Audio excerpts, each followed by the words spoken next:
So hi అందరికీ, ఈరోజు కొత్త సిరీస్ మొదలు పెడుతున్నాము స్ట్రక్చర్డ్ క్వెరీ లాంగ్వేజ్ ఎస్క్యూఎల్ గురించి. సో ఇది ఒక న్యూ ప్లేలిస్ట్ అనమాట. ఇందులో ఎందుకు స్టార్ట్ చేసామంటే, మీ అందరికీ ఎస్క్యూఎల్ అన్నది ఎందుకు యూస్ఫుల్, మీకు ఎక్కడెక్కడ యూజ్ అవుతుంది డైలీ లైఫ్లో.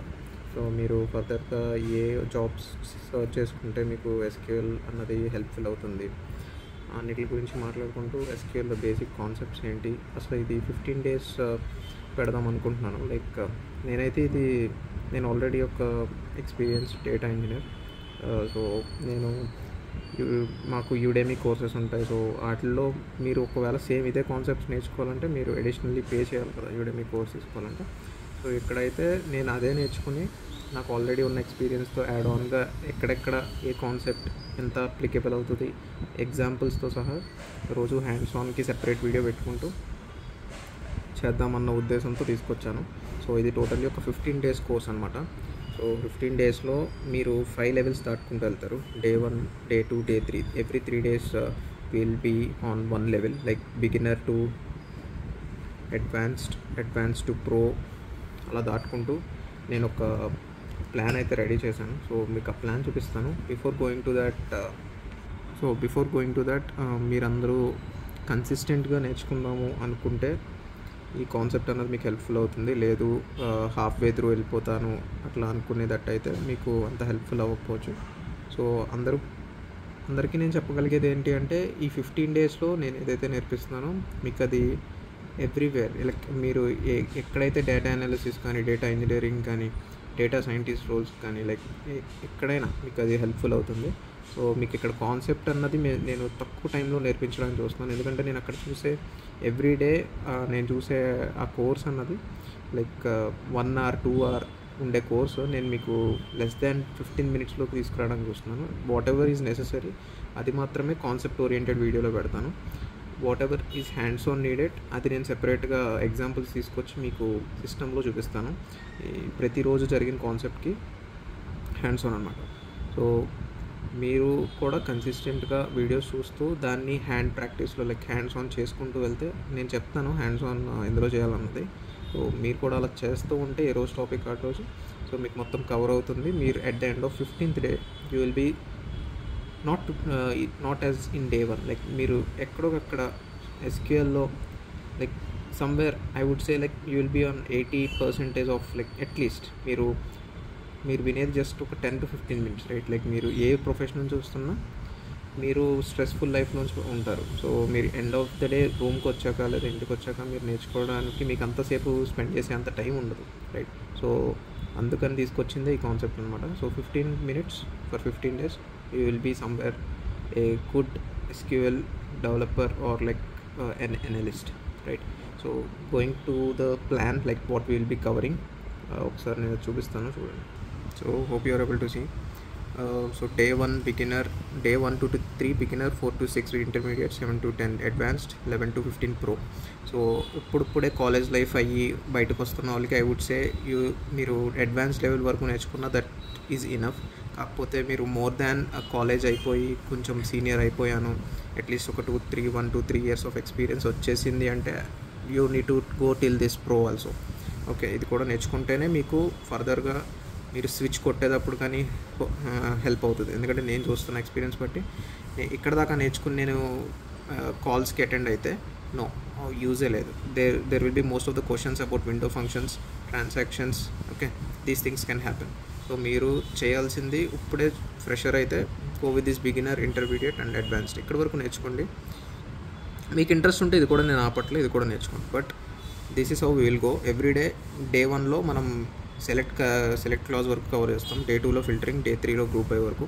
సో మిగతా మళ్ళీ అట్లానే 3 అట్లా ఉన్నాయి కదా. సో అట్లా స్ప్లిట్ చేసుకుంటూ మనం ఈ కోర్స్ని కంప్లీట్ చేద్దాం. So beginning with Day 1. So ఈరోజు అసలు డేటాబేస్ అంటే ఏంటి, ఎస్క్యూఎల్ అంటే ఏంటి, అసలు MySQL అంటే ఏంటి, డిఫరెంట్ టైప్స్ ఆఫ్ సర్వర్స్ ఎందుకున్నాయి, డైలెక్ట్స్ ఎందుకున్నాయి, రైట్? మనం చూస్ చేసుకోబోయే డైలెక్ట్ ఏంటి అది చూద్దాం. Database is nothing but, database అంటే ఏంటి అంటే ఒక స్ట్రక్చర్డ్ వేలో డేటాని స్టోర్ చేయడమే డేటాబేస్. స్ట్రక్చర్డ్ వే అంటే ఏం లేదు, టేబుల్స్ని స్ట్రక్చర్ అంటారు, ఇంకేం లేదు దాంట్లో సింపుల్గా చెప్పాలంటే. సో టేబుల్లో ఏముంటాయంటే ఏముండదు. ఇదంతా నేను బేసిక్ లెవెల్ నుంచి చెప్తాను, కొత్తగా జాయిన్ అయిన వాళ్ళకి కూడా అర్థం అవ్వడానికి. వీటిని కాలమ్స్ అంటారు, కాలమ్ 1, కాలమ్ 2.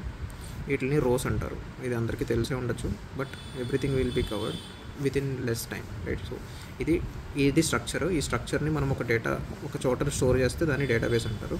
ఓకే, సో ఈ డేటాబేసెస్ అన్నవి క్లౌడ్లో ఉండొచ్చు. క్లౌడ్ అంటే ఆన్లైన్లో మీరు జస్ట్ www.snowflake.com అన్న ఒక క్లౌడ్ డేటాబేస్ అవ్వచ్చు. ఆర్ ఎల్స్ లైక్ మీరు ఆన్ ప్రెమిసెస్, మీరు మీ సిస్టంలోకి ఒక సాఫ్ట్వేర్ వేసుకుని ఆన్ ప్రెమిసెస్ చేసుకోవచ్చు, రైట్? అవి ఒరాకిల్, రైట్? మీరు చూసే ఉంటారు ఇలాంటివి, మీరు ఎప్పుడైనా వినే ఉంటారు చూడకుండా. ఓకే, సో ఇందులో ఈ టేబుల్ని పెడితే అదే డేటాబేస్ అవుతుంది. ఓకే, ఈ డేటాబేస్కి టేబుల్కి మధ్యలో ఇంకేముండదా అంటే ఉంటుంది స్కీమా అంటాడు, దీన్ని డేటాబేస్ అంటాడు, దీన్ని టేబుల్ అంటాడు. ఈ టేబుల్ని ఇక్కడ పెట్టారు. ఓకే, సో దీని అడ్రస్ అయితే ఇది చెప్పాలంటే, అంతే, ఇంకేం లేదు. సో ఓకే, డేటాబేస్ దాకా చెప్పు, బాగానే ఉంది. అసలు స్ట్రక్చర్డ్ క్వరీ లాంగ్వేజ్కి డేటాబేస్కి సంబంధం ఏంటరా అంటే, సో నువ్వు డేటా పెట్టావు, సో ఈ డేటా పెట్టడానికి నీకు హెల్ప్ చేసేది ఎవరు? మరి ఎలా పెడతావు? SQL. ఈ డేటా పెట్టేస్తే అయిపోయిందా? తీయాలి బయటికి, చదవాలి, మార్చాలి, బోల్డను అవసరాలు ఉంటాయి కదా, దానికి నీకు హెల్ప్ అయ్యేది ఎవరు? SQL. మార్చడానికి హెల్ప్ అయ్యేది ఎవరు? SQL. దేనికైనా హెల్ప్ అయ్యేది SQL. ఓకే, SQL అంటే ఏం లేదు, ఒక లాంగ్వేజ్. నువ్వు ఈ డేటాబేస్తో ఎలా అయితే కమ్యూనికేట్ అవుతావు అన్నదే SQL. ఓకే, సో డేటాబేస్ గురించి తెలుసుకున్నాము, SQL గురించి తెలుసుకున్నాము, ఇంటరాక్షన్ గురించే SQL అన్నది తెలుసుకున్నాం. ఇప్పుడు డైలెక్ట్స్ అంటే ఏంటి? డైలెక్ట్స్ అంటే ఇప్పుడు డేటాబేస్ ఉన్నది అంటే, ఇప్పుడు ఒక ఇండస్ట్రీ ఉందనుకో, ఇప్పుడు బట్టలు కొట్టే ఉంది, ఓన్లీ ఒక్కడే ఉంటాడు, మల్టిపుల్ బ్రాండ్స్ ఉంటాయి, లెవెల్స్ ఉంటుంది, అది ఉంటుంది. అట్లానే ఈ SQLలో కూడా మల్టిపుల్ మెంబర్స్ ఉన్నారు. నేను వచ్చి MySQL చేస్తాను, నేను వచ్చి స్నోఫ్లేక్ SQL చేస్తాను, నేను వచ్చి పోస్ట్గ్రెస్ SQL చేస్తాను, నేను వచ్చి ఒరాకిల్ది చేస్తాను, ఇవన్నీ లైవ్ SQL చేస్తాను, ఇవన్నీ, రైట్? సో ఇందులో ఏది చూస్ చేసుకుంటే ఏదైనా చూస్ చేసుకో, ఏం చూస్ చేసుకున్నా ఆల్మోస్ట్ అన్నీ ఒకేలా ఉంటాయి. జస్ట్ ఎక్కడో ఒక చోట ఒకటి ఎక్కువ ఉంటుంది, ఒకటి తగ్గి ఉంటుంది, అంతే. సో మనం ఎందుకు స్నోఫ్లేక్ మీద వెళ్తున్నామంటే, ఈసారి స్నోఫ్లేక్ అన్నది అన్నిటికంటే లేటెస్ట్గా వచ్చింది, ఈ అన్నిటితో పోలిస్తే ఇది బెటర్.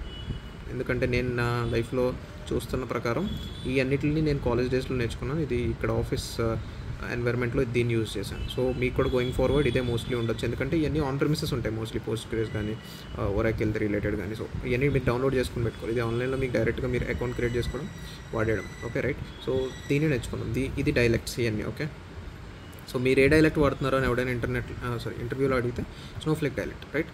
సో నేను స్నోఫ్లేక్ డైరెక్ట్ మీద వర్క్ చేశాను, సో దాని రిలేటెడ్ నన్ను కొరీస్ అడగండి, దట్స్ ఆల్. లేదు ఏదైనా ఒకటే, ఇప్పుడు మీరు MySQLలో అడిగినా మీరు స్నోఫ్లేక్ నేర్చుకుంటే you can answer this, anything is fine.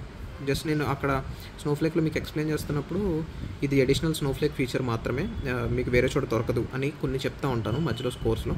So మీకు అక్కడ అర్థమైపోతుంది అన్నమాట, ఓకే ఇది స్నోఫ్లేక్ వరకే పరిమితం అన్నట్టుగా. Okay, so that's all the difference between these dialects, nothing much. So ఇంకో క్వశ్చన్ ఇంకేం అడగచ్చు అంటే, మీరు వర్క్ చేసిన సర్వర్ ఉంది కదా, సో సర్వర్ SQL సర్వర్కి అసలు SQLకి డిఫరెన్స్ ఏంటి? సో ఇప్పుడు MySQLకి SQLకి డిఫరెన్స్ ఏంటి అంటే, ఇది లాంగ్వేజ్. డిఫరెన్స్ ఏంటి అంటే, ఇది రెగ్యులర్ క్వశ్చన్ అనమాట. ఇది లాంగ్వేజ్ నేను మాట్లాడడానికి, ఇది సర్వర్ అంటే నా క్వెరీస్ దేని మీద అయితే రన్ అవుతున్నాయో ఇది సర్వర్, ఇది డైరెక్ట్ లాంగ్వేజ్. ఈ రెండు కొంచెం వినడానికి ఒకేలా ఉన్నాయి కదా అని చెప్పి వాళ్ళు అడిగే regular question, what is difference between yours MySQL and SQL? So this is a language to communicate, this is just a server, right? అది ఒకటి point. So before jumping in to the next topic, మీ దగ్గర ఏమన్నా ఒక database already రెడీగా ఉన్నా okay, లేదు అంటే ఆన్లైన్లో హ్యాకర్ ర్యాంక్ ఏదో డౌన్లోడ్ దాంట్లో అకౌంట్ క్రియేట్ చేసేసుకోండి. సో మీకు ఏదో ఒక టేబుల్లో డేటా పెట్టేసి ఉంచుతాడు, మనం దాని మీద క్వెరీస్ రన్ చేయొచ్చు. So let's begin with select అన్న ఒక క్వెరీ. సో సెలెక్ట్ అన్నది ఏం లేదు, డేటా ఇక్కడ తెచ్చుకోవాలి అని అన్నాను కదా పెట్టాక, సో ఆ పెట్టాక తెచ్చుకోవడానికి ఆ సెలెక్ట్, ఇంకేం లేదు సెలెక్ట్ గురించి చెప్పాలంటే. సో సెలెక్ట్ రెగ్యులర్ సింటాక్స్ ఎలా ఉంటుందంటే, జస్ట్ ఇట్లానే సెలెక్ట్, నువ్వు ఎక్కడికి వెళ్ళినా అన్నిటిలో ఎందులోకి వెళ్ళినా ఇదే రాస్తావు. సెలెక్ట్ స్టార్ అంటే అన్ని కాలమ్స్ అని, ఫ్రమ్ అంటే తెచ్చుకుంటున్నాను ఎక్కడి నుంచి, అండ్ లాస్ట్ టేబుల్ నేమ్ రాయాలి ఇక్కడ, టేబుల్ అని రాయకూడదు, టేబుల్ నేమ్. నువ్వు ఏ టేబుల్ నుంచి తెచ్చుకుంటున్నావు ఆ టేబుల్ నేమ్ రాస్తే అన్ని కాలమ్స్ వస్తాయి. దీంట్లో వేరియంట్స్ చెప్తాను. సో సెలెక్ట్ కాలమ్, ఆ కాలమ్ నేమ్ రాస్తావు అనమాట. కాలమ్ నీకు టేబుల్లో ఏం నేమ్స్ ఉన్నాయో తెలుస్తుంది కదా, నువ్వే కదా క్రియేట్ చేసింది, లేకపోతే ఎవడో క్రియేట్ చేశాడు. వెళ్ళి ఆ టేబుల్లో నేమ్స్ ఏమున్నాయో ఒకసారి చూసుకొని నాకు ఇవి కావాలి, కాలమ్ నేమ్ ఈ కాలం 1 అనే ఉన్న సంథింగ్ ఒక నేమ్ ఉంది కాలం నేమ్కి, అది కావాలి. కాలం 2 నేమ్ ఇది ఈ కాలం కూడా నాకు తెప్పించండి. ఇంకేం వద్దు, నాకు ఈ 2 చాలు. ఓకే, ఇదొక variation. Okay, next second variation, select star comma కాలం నేమ్స్. నువ్వు ఇలా కూడా రాయొచ్చు. ఓకే, ఇట్లా ఏమవుతుందంటే స్టార్ అంటే అన్ని కాలమ్స్ వస్తాయి, నేమ్ ఏ కాలం అయితే నెక్స్ట్ స్పెసిఫై చేస్తుందో ఆ కాలం కూడా అడిషనల్గా వస్తుంది. అంటే ఈ కాలం నేమ్ ఇక్కడ ఒకసారి వస్తుంది, ఇక్కడ కూడా ఒకసారి వస్తుంది. అంటే ఈ కాలం నీకు 2 సార్లు కనిపిస్తుంది. స్టార్ వల్ల ఒకసారి వచ్చేస్తుంది, మళ్ళీ అడిషనల్గా రాయడం వల్ల ఒకసారి వస్తుంది. సో నువ్వు ఈ స్టార్ని ఇటు మార్చి ఈ కాలం నేమ్ని ఇటు మార్చావంటే ఫస్ట్ కాలం నేమ్ వచ్చి నెక్స్ట్ అన్ని కాలమ్స్ వస్తాయి. ఇలాగే ఉంచామంటే ఫస్ట్ అన్ని కాలమ్స్ వచ్చి లాస్ట్లో ఈ కాలం నేమ్ కూడా వస్తుంది. Okay, so from table name ఇది కామన్. ఇంకో వేరియేషన్ ఏంటంటే ఇది ఓన్లీ సీక్వెల్కి మాత్రమే పరిమితం. చెప్తున్నాను కదా, కొన్ని సీక్వెల్కి మాత్రమే పనిచేస్తారా, నువ్వు అన్నిటిలోనే అవ్వదు అని. సో మనం ఎలాగ సీక్వెల్ వాడతాం ఫ్యూచర్లో కూడా, ఎందుకంటే అది క్లౌడ్ ఎన్వైర్న్మెంట్ కాబట్టి. సో $1 $2 నీకు కాలమ్స్ ఉన్నాయి, ఎన్ని ఉన్నాయో తెలుసు, ఒక 10 ఉన్నాయి. నీకు ఫస్ట్ 4 కాలమ్స్ కావాలి. కాలం 4 ఫ్రమ్ టేబుల్ నేమ్ ఇలా రాస్తే నీకు ఆ 4 కాలమ్స్ వస్తాయి. నెంబరింగ్ ఇస్తే చాలు. ఓకేనా, ఇది ఒక వేరియేషన్, అది sequel work, Snowflake work. Next ఇంకో వేరియేషన్ ఏంటంటే నాకు అన్నీ వద్దు అన్న, నాకు 10 కాలంలు ఉన్నాయి, 9 కావాలి, ఒకటే వద్దు అంటే అన్నీ రాయాలా, $1 $1 $2 అసలు అవసరం లేదు. జస్ట్ స్టార్ పెట్టి పక్కన ఎక్స్క్లూడ్, నువ్వు ఆ కాలం నేమ్ రాయి. నీకు కాలం 10 వద్దు కదా, కాలం 10 నేమ్, ఆ నేమ్ ఇక్కడ రాస్తే కామా పెట్టకు రాయి, just star exclude from table name ఇట్లా రాస్తే నీకు ఇది కూడా స్నోఫ్లేక్కి మాత్రమే పరిమితం. 1 2 ఈ 2 స్నోఫ్లేక్కి మాత్రమే పరిమితం, మిగతా నువ్వు ఎక్కడ రాసుకున్నా ఒకటే. ఓకేనా, సో ఇది సెలెక్ట్ గురించి. నెక్స్ట్ మాట్లాడుకునే క్లాజ్ లిమిట్ ఆర్డర్ బై గురించి మాట్లాడదాం. సో ఓకే, సో నేను ఇలా రాశాను కదా, సెలెక్ట్ స్టార్ ఫ్రమ్ ఒక టేబుల్ అని. సో ఎన్ని రికార్డ్స్ వస్తాయంటే, రికార్డ్స్ అంటే చెప్పాను కదా, ఇది కాలమ్స్ గురించి మాట్లాడావు, ఇవన్నీ సెలెక్ట్ చేయమని. మరి రికార్డ్స్ గురించి నువ్వు చెప్పలేదు, ఎన్ని రికార్డ్స్ వస్తాయి, మొత్తం టేబుల్లో ఉన్నాయన్నీ వస్తాయా అంటే ప్రతి దానికి ఒక లిమిట్ ఉంటుంది కదా, మరి అంటే ఒక అంత ఉంటుంది. సో దీంట్లో ఒక 10,000 రికార్డులు ఉన్నాయనుకున్నాం, స్నోఫ్లేక్ గురించే మాట్లాడుతున్నాను నేను ప్రస్తుతం. ఒక టేబుల్లో 10,000 రికార్డులు ఉన్నాయి. స్నోఫ్లేక్ కూడా ఒక లిమిట్ ఉంటుంది, నేను 10,000 పంపించాలా, 1,00,000 పంపించాలా అన్నట్టుగా ఒక లిమిట్ ఉంటుంది. నీకు పంపించడం అంటే బయటికి కనిపించడం. నువ్వు సెలెక్ట్ రన్ చేశాక నీకు విండో మీద ఇలా వర్క్షీట్ ఉంటుంది కదా, సో వర్క్షీట్ మీద సెలెక్ట్ క్లాజ్ రన్ చేశాక ఇక్కడ కింద అవుట్పుట్ వస్తుంది 1 2 3 అట్లా. సో ప్రతిదానికి ఒక లిమిట్ ఉంటుంది. ఓకేనా, సో ఆ డేటాబేస్ పైన డిపెండ్ అయి ఉంటుంది అది ఎంత వస్తుంది అన్నది.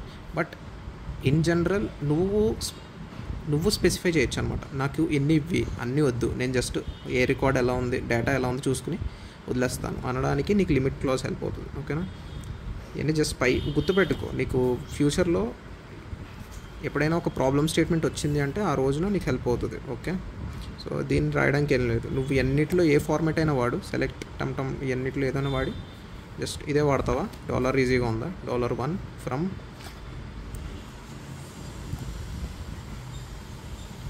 $1 ఫ్రమ్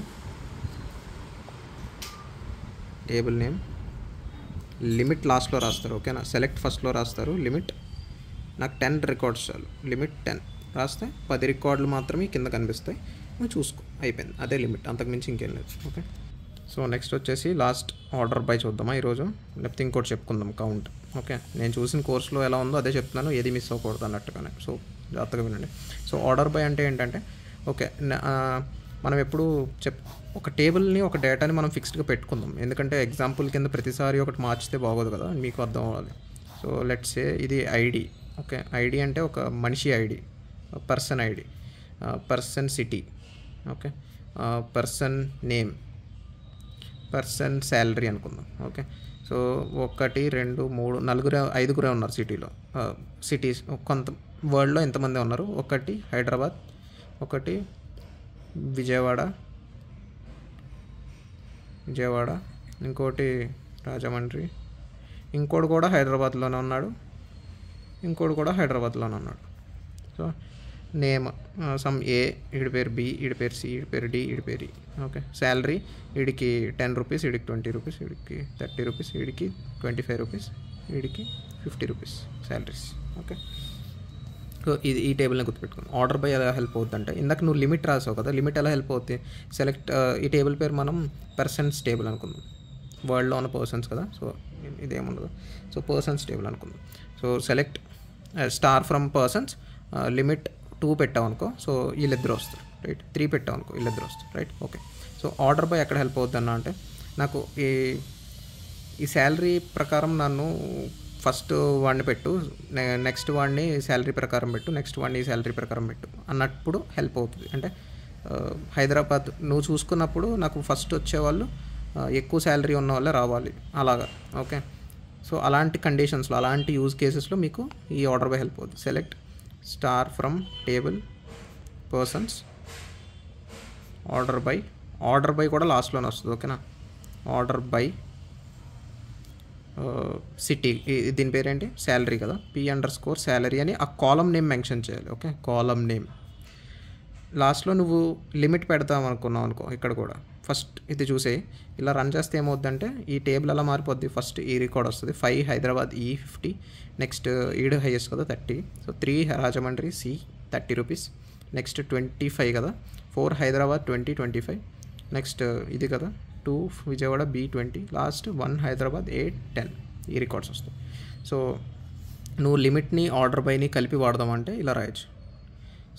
సేమ్ ఇదే రాసి ఎవ్రీథింగ్. సో ఆర్డర్ బైని లాస్ట్లోనే పెట్టమన్నావు, లిమిట్ని లాస్ట్లోనే పెట్టమన్నావు, ఏది లాస్ట్లో పెట్టాలి అంటే ఫస్ట్ ఆర్డర్ బై వస్తుంది, లాస్ట్లో లిమిట్ వస్తుంది. Okay. Order by PSAL limit 2. ఇప్పుడు ఏమవుతుంది, ఫస్ట్ 2 ఉన్న శాలరీస్ మాత్రమే వస్తాయి. అంటే ఈ రికార్డ్ వస్తుంది 50 ఒకటిది, 30 రూపీస్ ఒకటి రికార్డ్ వస్తుంది. ఓకే. ఈ 2 వస్తుంది. సో ఇక్కడ వరకు లిమిట్ అనమాట. సో లాస్ట్ది ఇంకొకటి చూసి ఎండ్ చేద్దాం ఈరోజు, కాన్సెప్ట్స్ ఓరియంటెడ్. కౌంట్ అనమాట. కౌంట్ ఏంటి అంటే ఇది ఎక్కడ రాస్తావు కౌంట్ అన్నదండి, it is a function actually. Okay. ఇవన్నీ నీకు clauses, select clause, order by clause, from clause, next రేపు వచ్చే ఫిల్టరింగ్లో వేర్ క్లాజ్, ఇవన్నీ క్లాజెస్ అవుతాయి. ఇది ఫంక్షన్ కౌంట్ అన్నది. ఓకేనా. ఈ ఫంక్షన్స్ మనం నెక్స్ట్ లెవెల్, ఇంటర్మీడియట్ లెవెల్కి వెళ్ళినప్పుడు ఇంకా ఎక్కువ మాట్లాడుకుంటాం. బట్ కరెంట్లీ ఇది చూడండి, ఇది ఎక్కడ వాడతారంటే సెలెక్ట్ తర్వాత స్టార్ ఉంది కదా, ఇక్కడ వాడతారు స్టార్ అరౌండ్గా. ఓకేనా.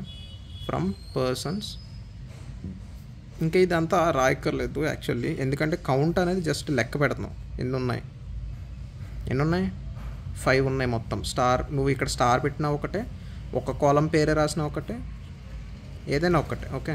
సో ఇక్కడ నువ్వు స్టార్ పెట్టినావంటే మొత్తం అన్ని ఇలా 1 2 3 4 5 ఎన్ని రికార్డ్స్ ఉన్నాయి లెక్కేసి అవుట్పుట్ 5 ఇస్తుంది. జస్ట్ 5 ఎలా రాస్తుంది అంటే కౌంట్ ఆఫ్ స్టార్ అని హెడ్డింగ్ పెట్టి ఇలా ఇస్తుంది కదా అవుట్పుట్. ఇప్పుడు రికార్డ్స్ అన్నీ ఏమన్నా ఉంటే ఇలా రాస్తుంది, కాలమ్స్ అన్నీ ఇలా రాస్తుంది. ఇక్కడ ఏం రాస్తుంది అంటే నువ్వు ఇక్కడ ఏం పేరు రాసావు, కౌంట్ ఆఫ్ స్టార్ 5 అని రాసావు. సో నీకు ఇది నచ్చలేదు కౌంట్ ఆఫ్ స్టార్ ఉన్నది. సో నువ్వేం చేయొచ్చు అంటే select count of star as అని చెప్తే నువ్వేమన్నా నేమ్ పెట్టుకో. Suppose number of people. ఓకేనా. నువ్వు స్పేసెస్ ఏం మెయింటైన్ చేయకూడదు. ఓకేనా. యాజ్ నేమ్ ఇచ్చినప్పుడు ఒకవేళ స్పేసెస్ మెయింటైన్ చేస్తా అంటే డబల్ కోట్స్ పెట్టుకో, ఆర్ఎల్స్ ఎనీ క్యాపిటల్లో రాయాలి నేను ఏదన్నా అంటే డబల్ కోట్స్ పెట్టుకో. అప్పుడే అది నీకు అక్కడ రిఫ్లెక్ట్ అవుతుంది. లేదు అంటే నార్మల్లోకి వెళ్ళిపోతుంది అనమాట. ఓకేనా. సో నెంబర్ ఆఫ్ పీపుల్ అని అవుట్పుట్ ఇలా వస్తుంది అనమాట. అప్పుడు 5 ఇంతమంది ఉన్నారు. ఓకేనా. సో ఇది కౌంట్ వరకు వచ్చేసి. సో యాజ్ కూడా నేర్చుకున్నాం, అంటే ఎలియాసెస్ అని అంటారు. ఎలియాస్ నేమ్ ఇస్తాం అనమాట. అంటే ఇప్పుడు మీ ఇంట్లో నిక్ నేమ్ ఉంటుంది కదా, సో అట్లానే వీడికి ఒక నిక్ నేమ్ అనమాట ఇది. అంతే. ఎలియాస్, కౌంట్, ఆర్డర్ బై, మిగతా చూసాం ఈరోజు. అంతే. That's all. సో డే 2లో మనం వేరే దాంట్లోకి వెళ్దాం. బట్ నేను ఒక హ్యాకర్ ర్యాంక్ వీడియో కూడా పెడతాను వీటి మీద హ్యాండ్స్ ఆన్. సో అది కూడా చూడండి. Thank you. బై.